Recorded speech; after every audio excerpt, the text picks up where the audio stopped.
Yeah. My favorite. It's Judd's Hockey Show.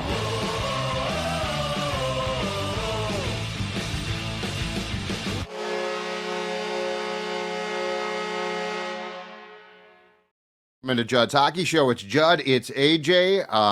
And if you have found us on the new YouTube channel for Judd's Hockey Show, much appreciated. Please like, subscribe, do all of those good things. Plenty to get to off of a second just awful performance, unfortunately, although these things do happen. But you know what? Before we get to that, AJ, I want to talk to the people about something that's not awful. I want to talk to people about something that's outstanding, and that, of course, is Parlor. If you are going to a Wild game, guess what? West 7th, right down the street from the arena, is Parlor. Parlor, we've talked for ages about the burger, and you cannot beat it. It's fantastic. I've been telling you about the chicken sandwich. Quite frankly, the entire menu is delicious. The service is great. The atmosphere is great. And there is a QR code on the screen right now, if you're watching this, that you can scan the QR code, make reservations. It's that simple. Judd's Hockey Show has it all for you. And also, don't forget Parlor in the North Loop and Parlor in Excelsior. That is their newest location. So check it out. Again, outstanding service, outstanding menu, outstanding drinks, and an outstanding time. A great place to stop before a Wild game. And speaking of, I'm sure there were some folks that made their way to Parlor last night, and that was the highlight of their night. AJ Fredrickson. No kidding. 6-2 loss to the Jets. It felt, if it's possible, worse than that. They have now lost they lost their last two home games, 5-2, a clunker against the Devils. Then again last night. Interestingly enough, Jesper Wallstedt started both games. They are now 1-3-2. The Wild is in their past 6. This homestand, which is now concluded, 0-2-1. You were with family in the stands last night, so I want to hear your thoughts. The crowd booed the team off the ice after the first period, after the second, if I'm not mistaken, and then what was left of the crowd gave some sporadic boos at the final horn. But what was your takeaway sitting in the stands for this very disappointing performance? Yeah. So yesterday, it's my dad and my cousin both share a birthday, January 15th. So happy birthday to Joe. Happy birthday to Mikey. Love you both. Yeah. So we got a little Frederickson grouping in section 118 last night to watch the game. It's good to see everybody. The spirits are high. Hey, Mike and his wife Mary brought their son Lawson, who is fresh into the world, his first ever hockey game. Everybody excited. And then you're kind of looking through this first period, and I'm sitting there and I'm conversating with some people, but then it's like, what I'm noticing, I'm getting a weird feeling here. Like they're playing all right, but also they look a little sloppy. It's back and forth, but they're creating some chances. I'm not sure. We'll see if they pick it up. And then Judd, we get to the end of the period. And spirits could not have dropped lower in the building. But we're talking below the ice level, down into the ground. Those two goals back to back succession in the final 10 seconds of the period. That just was a gut punch, I think, to everybody around me. And it's fun sitting. It's a good change of pace, I think, going from sitting next to you at time up in the press box to just down amongst the fans, because I do miss the general chatter of the just the fans that are there. But there was rated R stuff all night after those two goals, and I don't blame the people around me. It was a really, really poor showing. But here's the thing that I think is maybe encapsulates the entire night for me. We'll touch maybe more on the rest of the game, but at the final, one of the final stoppages, they played "We Didn't Start the Fire" over the PA system before a face-off, right? And I was sitting there, and it was probably 20 seconds at most. Great song, great tune, but I was thinking this about sums up the night, because they didn't start the fire whatsoever. You're down 3 goals against one of the worst teams in hockey, and coming out of the locker room to start the second period, you would have expected this team to maybe be a fireball of ferocity and hockey and just outward attack, trying to put the puck as hard as possible past Connor Hellebuck and get back on the right side of things, trying to claw back from a victory. And granted, they do, at least with one goal. Jake Middleton feeds Danil Yurov for a goal to cut the lead to 2. And then the kindling that was starting the blaze just whoosh. Mark Scheifele, Josh Morrissey, all these guys just put it out with a damp towel, and the fire was never started. It was a small little flicker of a flame at most, and the Wild. It was what a just a bad showing. Um, I don't know if this is considered a slump. I don't know if this is considered just poor effort. I think it's probably a combination of both. But the two things that I take away are one, Jesper Wallstedt over his last, I think, 4 starts has really not been that great. But it's also factual to say the play in front of him last night was nowhere near what should be expected of this team either. Um, the goal by Logan Stanley, yes, he should stop. But also, I think it's fair to say that Marcus Foligno shouldn't jump the zone and try to go on an odd man rush the other way. He should focus on getting the puck out, because if you just clear the zone there, that goal never happens. The icing at the end of the period. There's 5 seconds left, fourth line. Why are you icing the puck there? And then that was by Hunt. That was a terrible decision. And then why? And then the effort on the faceoff. You lost that as clean as a new pair of underwear. Like what on earth are you doing? And then he didn't see Jesper Wallstedt didn't see Morrissey's shot. It beats him over the shoulder. Yeah. It's a part and parcel to both things can be correct, but also I do want to say I don't think that this is like a Jesper Wallstedt is terrible. He's had some bad games the past couple of outings. But my nervousness here is now back-to-back shellings against the young kid for a guy that we know is an overthinker. And after last season, has he evolved to where he can really push this out of his mind and get back to the goalie, even close to the goalie that we saw a month ago? Yeah, he is 2-3-2 in his past 7 starts. His goals against is in those 7 starts is 3.98. His save percentage is atrocious, 87.1. And in the last, again, he started back-to-back games. Now, he didn't play the third period, right? He started against the Devils. Yes. And then he started again. So they must have brought him back thinking, well, he didn't play well against the Devils. I honestly thought that the Devils game, I didn't blame him for much as far as the goals. Now, he gave up 5. It wasn't great, but I didn't blame him for much. Last night, I charted at least 3 goals that I thought were his for terrible. Like you got to stop that puck. And the Logan Stanley shot should have been, like, the details of Foligno flying the zone without the puck is really, really bad. But at the end of the day, that puck has to be stopped. I charted a couple more. The rebound. Now there was, I think was it the first goal by the Jets or the second goal? I think the one you're thinking of is the second. It was the second goal. Tanner Pearson, and that was a Quinn Hughes. Quinn Hughes tried to exit the zone or tried to clear the puck and failed miserably. It got held in at the point. Again, that's on Quinn, who's had a couple of back-to-back clunkers, in my opinion, for him. But then that rebound was just atrocious. So I had 3 goals that were, you weren't going to stop, you didn't see them, whatever. But then 3 goals that were bad goals. But all of this comes back to, as well as, so they're going on the road. They play at Buffalo on Saturday afternoon. And what I want to see now is, because you're going to go through this, like it's going to happen. But my question is, how quickly can you end this? Because you were, as recently as the previous road trip before this homestand, you had gone 4-1-2. And it wasn't perfect, but 4-1-2 is pretty damn good. So points in every game but one. But the reality is then, the Devils game, and the Devils are no great shakes, clunker. The Jets game, now the Jets have played better of late, but they're having a miserable season, and they're in your barn. You should be able to put your foot on their throat, and it's just a clunker. So what I want to see now is how do you rebound from this? John Hines' post-game comments were very, tepid. He's not going to lay into them unless they go on quite a lengthy bad streak, and they're not there yet. But the other thing too is, and it's so interesting, is, and we've talked about it, but the Joel Eriksson Ek factor.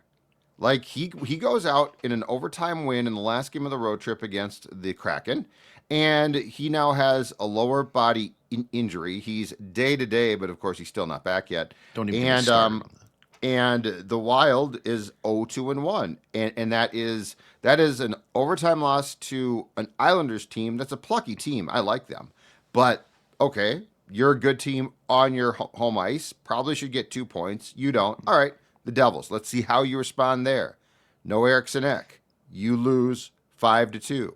Okay, to your point then, Age, from the last couple of shows that we did, okay, I want to see you come back against the Jets and play really, really well. Well, you do the exact opposite. And in the 3 games that Joel Eriksson Ek has missed, the Wild has scored 7 goals and given up 15. Again, going back to 1, how much they can't afford to lose a center. 2, how much they can't afford to lose him in particular. And 3, your best players are Kirill Kaprizov, Quinn Hughes, Matt Boldy, but there might not be a more important player than Joel Eriksson Ek.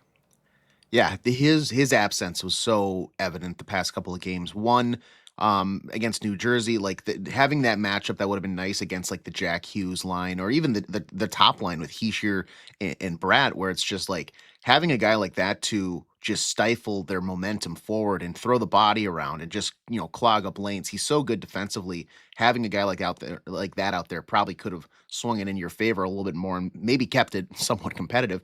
Last night, yeah, I would have loved to see him match up with Kyle Connor's line. He would have made their lives hell last night, but unfortunately, you didn't get to see that. He's out, and on that too, I'm getting really over the lack of communication. And granted, I don't know what I expect because they're not going to tell us the truth, but you can't say in the morning, hey, yeah, he's skating. We're probably expecting him to potentially join us here on the road trip. And then 8 hours later after the game, say, you know what? Something happened during the day. There's been a setback. He probably won't even join us on the trip. What? And was that on Ericsson Ek or Bogosian? Because he said, I expect them both to travel in the morning. And then he came back and said something has changed.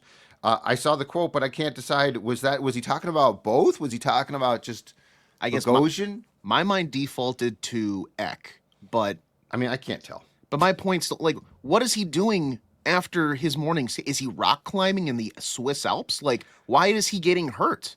More so, like how bad is the evaluation swelling? To where? Yeah, and probably it's just swelling or something. I don't know, but I just know this. This team without him is going nowhere. Mm-hmm. And here's where you're boxed in. And I think this is a good team, and I think they have a very good chance to turn things around quickly. All of that being said, I hate to say it, but because your first round matchup will probably be very difficult, but losing in the first round is not really an option.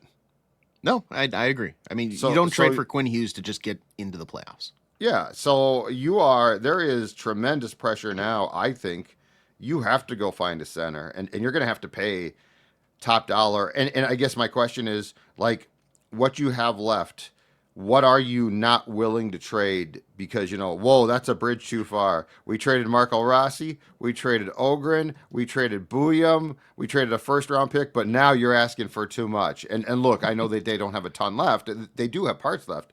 But all of these things are, come back to you are all in. And so when you see a spurt like this, it can't be like, oh, I thought they'd be better. They're not. I got a question for you, too. So the news comes out yesterday that, not surprisingly, Jonas Brodin's been dealing with something all season long. I think he missed 4 games in December. It was alluded to that it's the same thing. Mm-hmm. What do you do here? Because, I mean, this guy, and I know he cannot, they've got to tell him, you ain't going to the Olympics. That's a whole different, yes, that should be a given. But he cannot stay healthy anymore. Like, this is not a blip. This is a continual thing. And I don't know if his body is breaking down. Like, a lot of guys play a rough style. He's really, really good. But, I mean, a lot of guys play a tough style. A lot of guys block shots.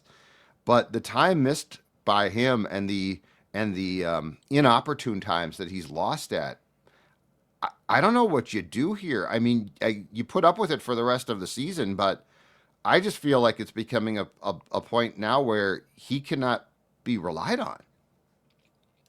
When's the last time you think that he played more than 75 games? What season? I'm just going to take a cold guess. 4 years ago, 5 years ago? 2018-19, he played all 82 for the Minnesota Wild. Since then, Wow. and granted, this was the COVID year, so it was shorter. So I'm not sure about the total of games off the top of my head here, but he played 53 in the 2021 season. It was like 50 something. Okay, So he's close. 69 in the 1920 season. He played 73 in the 21-22 season, 60 games in the 22-23 season, 62 in the 23-24 season, and then 50 games last year in the 24-25 season. We're at 42 games right now for the 25-26 season, and I love the guy, and I love the defensive prowess that he brings to the Wild. He's great when he's on the ice, but the problem, as just explained there, he's just not on the ice simply enough. You're making $6 million a year. I would like that to be a little more of an availability factor.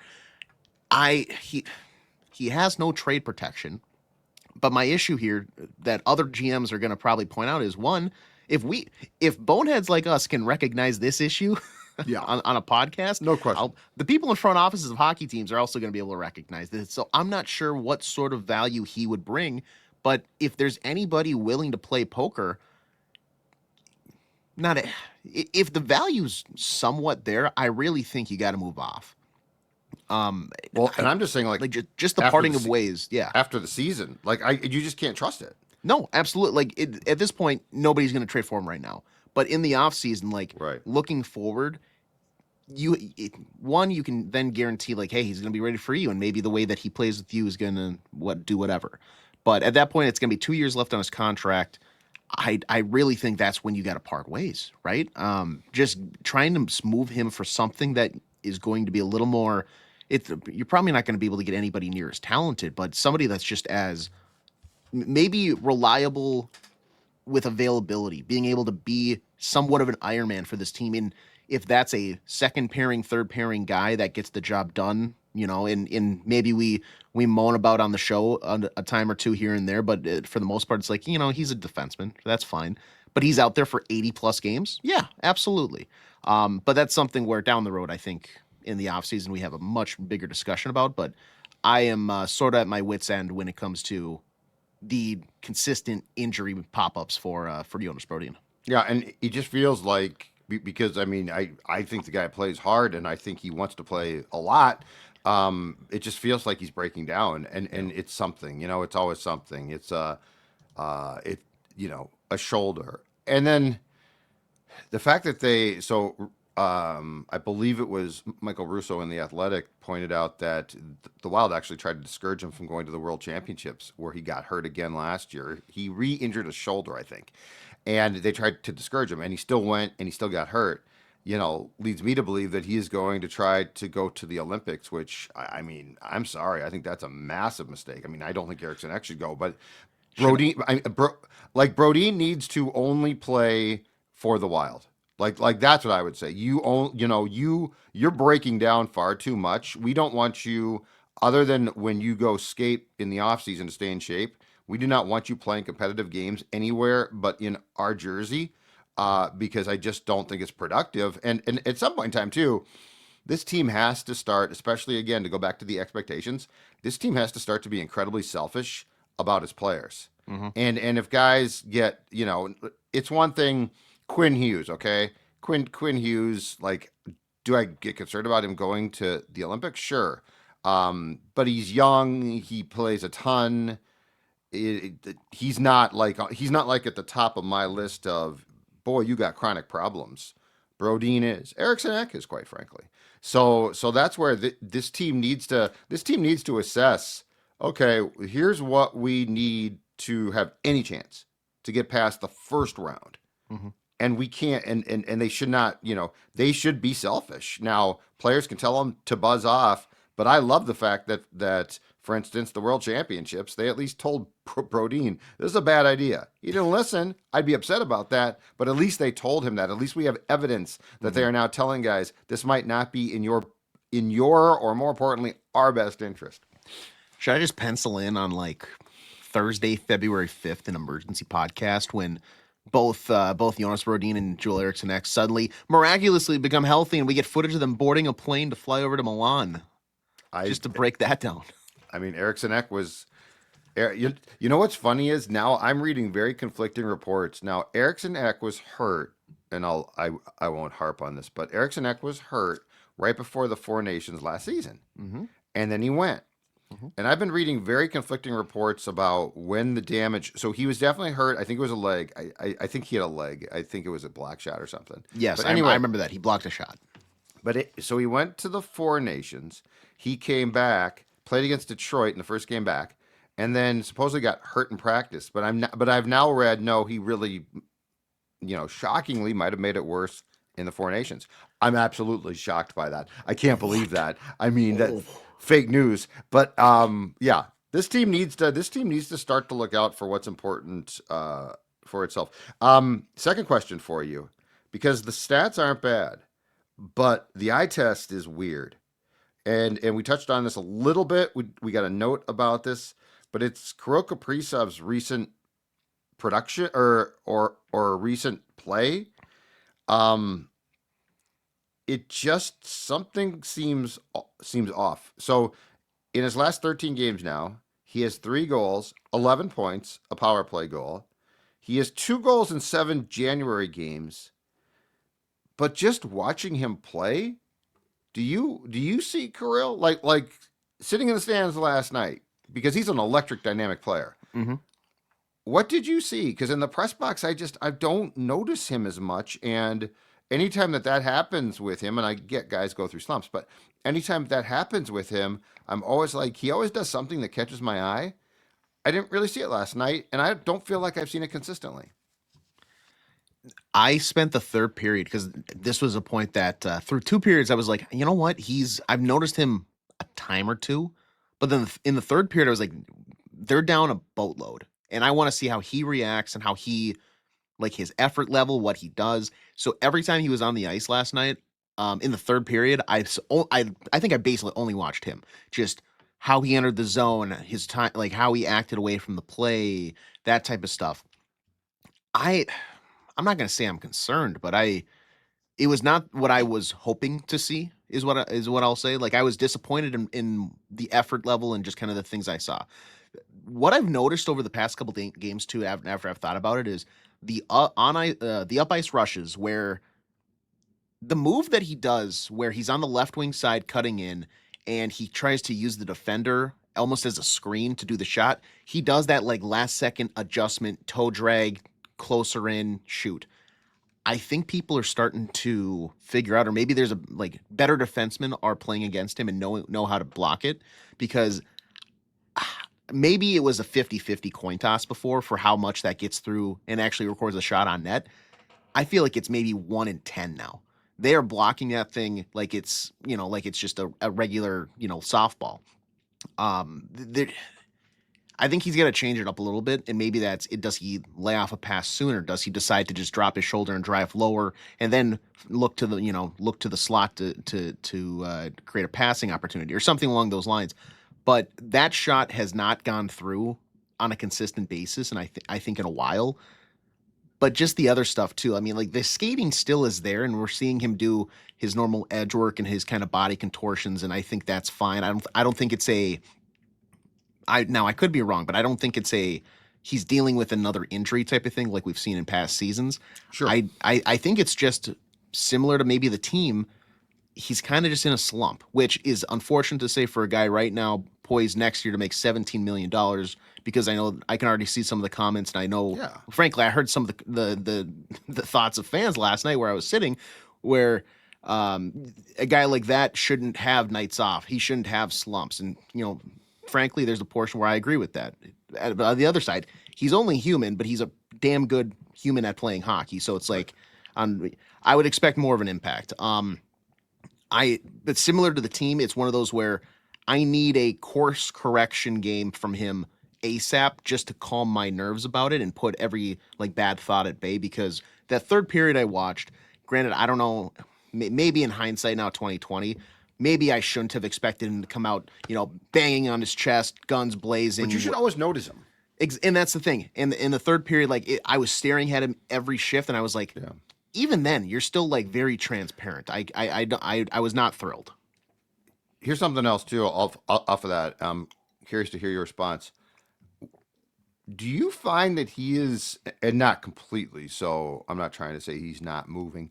Do you find he is more stationary than he used to be? Like I just go back to the times, especially in his own zone, where he would take the puck, or in the offensive zone, he would take the puck and do his whirl around the net and look for options. And he's got that high slot shot that's he's probably next to Quinn Hughes, or heck, it might be more. But I mean, he's got that shot that is a seeing eye shot because he can find lanes to get that shot through. And I just feel like in watching him of late, I think one of the reasons why I don't pick up on him as much is he is playing much more within the confines of where he either is told to be or thinks he should be. And so his presence diminishes, which I don't want to do. Now, I think part of it is Quinn Hughes likes to do the same thing, but this is Kirill Kaprizov we're talking about too. It just doesn't feel like if you were to look at like where he is, if a tracker on the ice constantly, that in the offensive zone when they set up that he is moving himself around, and that's where I think he is at his best because he's so dangerous from multiple areas, not just one. I think the best way to describe it is he doesn't insert himself in the play as much as he used to, but now you see him trying to let the play come to him. Which, granted, for a guy of his skill, like I expect the play to come to him, but it's not the constantly forcing himself into the play and like you said, pretty much saying like, notice me, look at me, I'm here. You're not getting this like bob and weave back out where he's kind of like maybe there's a scrum on the wall or there's whatever he's like a piston going down and up and like trying to constantly change his angle, and if there's like a man on man situation, he's creating space. Now it's more of the Ovechkin power play where it's just I'm going to kind of stand in this area. Right. And then I know my team's going to get it to me eventually. And when I get the puck, then it's like on me to be deadly and do the stuff that I do. But in the meantime, I'm going to conserve my energy. And granted, maybe a season or two ago where it's like they're trying to play him 25 minutes a night, I would be more in favor of this. But now I almost think you don't need that. Like last night he played just a tick over 20 minutes. You should be going back and doing that thing. And that's where my eyes tell me I still think he's doing a lot of the stuff normally, so I don't think it's a dealing with an injury situation. Mm-hmm. But if that's the case, then why are you not doing what you just mentioned, Judd, which is your normal pickup? Like he's a dominant puck possession guy. Correct. But we haven't seen that display of like. And is that because of Hughes? Like, is he deferring to Hughes? And look, Hughes is great. No, he's not been great the last two games, but he is great at that. But like Kirill needs, those two guys need to be themselves. And I don't like, I don't know. It's just because I'm with you. I don't see something where I say he's hurt. I just don't notice him as much. And the stats are the stats. And it's not like they back me up completely. It's not like no goals in 10 games or something. But it's sort of an odd thing because with the salary he's going to start to make and with what that he can do, and I completely refuse to believe the fact that like he has to conserve his skating much at his age. So yeah, it's just I was watching it last night again, and there was just a bunch of things last night that were troublesome to watch. Is Wallstedt regressing to a point where, to your point, it's getting in his head? Because I thought there were some terrible goals last night. Mm-hmm. Hughes, I don't know. The whole thing might be catching up. I mean, he might be tired. They did look tired, which again concerns me because they're all going to get a break in February. Well, no, they're not. But they do. Also, they had just 2 days off. Like why? I know, but they look tired. Yeah, I don't. And they didn't even skates. They didn't have mandatory skates for either of those 2 days off. So it's like, yeah, well, they're off again today. No, it's not. Don't need to practice. No. If anything, it's mental fatigue. It's not physical. And I'm sick of that. Like, and granted, I'm not saying that you just like advocated for it, but it's a constant topic being brought up just in the online world, and then even like down in the locker room too. And then you see writers bring it up too. But it's just like. It's a condensed schedule. Everybody's playing the same schedule. You think only the Wild have the Olympics to worry about in February? Like it's also their choice, the player's choice. Exactly. This is the player's fault. You asked for this. Yes. Like Yes. if you Don't can't tell handle me- it, yes, if you can't handle it, don't go to the Olympics. This is not that hard. Don't tell me it's a lot. And you've got your breaks, you've got your we need what, 4 days of Christmas? Perhaps you should have gone to the league and said, you know what, this year give us Christmas Day off. That's good. Or Christmas Eve and Christmas Day. And we'll play Boxing Day. You know why? Because we don't want no, this is all their fault. So I don't want to hear any sympathy. I don't want to hear about how the schedule stinks. They literally they gave the schedule makers or the computer or whatever the hell it is. They basically said, hey, make this work. So don't tell me, oh, they didn't do a good job. If you're playing Especially when back-to-backs, screw you. This was your choice. exactly, especially when Jim in Eden Prairie took his family to the game last night or whatever. And Jim has been putting in overtime shifts down at the plant, doing whatever it is he does, trying to save up and trying to do an outing. And then they go out and drop a stinker like that against one of the worst teams in hockey. Like, spare me. It's a lot of hockey, but it's hockey. This is your job. Well, this is what you are gifted to do. When you have a multiple day break, the mental fatigue, what are we doing? I don't know. It gets me worked up. Well, the whole thing should. There should be nothing more important than the Stanley Cup, and ultimately there should be nothing more important than your season. And basically, what we have learned again, this whole Olympic thing is the most selfish thing of all time. For a league that prides itself its players on, they are a team, it's the most selfish thing of all time, because it is a all-star tournament is being put above and Eureka, Matthew Tkachuk, he's just getting well now. I mean, give me a break. It's ridiculous. I'm offended as a fan of the National Hockey League. I'm offended by the fact that they allow themselves to minimize their own season to have an all-star tournament, by the way, that is coordinated by a group that has nothing to do with them, that benefits completely and doesn't give two craps, and still is putting seats or whatever the hell they're doing in a building there. It's ridiculous. If nothing else, you know what? If nothing else, next time say, we'll do this.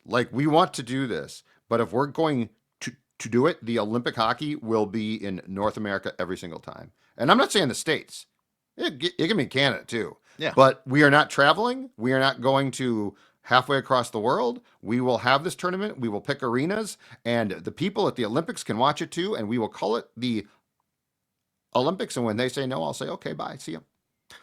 And I don't love that idea. But I mean, this, injured guys getting in planes to fly 8 hours. Which is going to make it worse. And then guys that get hurt there flying back. And flying and being hurt, don't know if you heard this, really bad idea. I'm also just bah humbug on the Olympics. The concept is great, but I've never got it. I think some people do. I think they're pretty overrated for the most part. Why every, I guess it's 2 years or 4 years, whatever it is.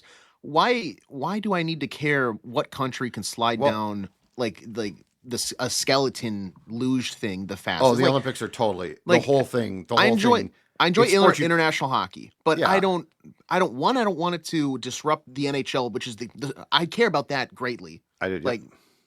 If you're going to make this tournament, and this is where it goes back to the conversation we've had numerous times, this should be not right in the middle of the season. This should be let them go as hard as they want, play as to the death if they want to, right before the season. That's your guys have time to get preseason healthy. tune-up, and then yes, exactly.